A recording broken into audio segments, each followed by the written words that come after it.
Hello guys!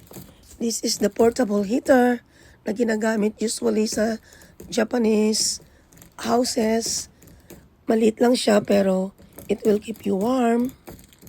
Flex ko lang yung portable heater dito na never kong nakita sa pag-visit ko ng America. So we have this unique portable heater. See, it's very easy to operate. Ganyan lang po. Aside po from aircons, ito po ay mga gagamit natin sa winter itong portable heater. Maliit lang pero talagang iinit po ang inyong buong kwarto. Kaya pag nandito po kayo sa Japan, wag po kayo mabibigla pag ganitong mga small portable heater ang makikita nyo. Flex ko lang po. Thanks for watching!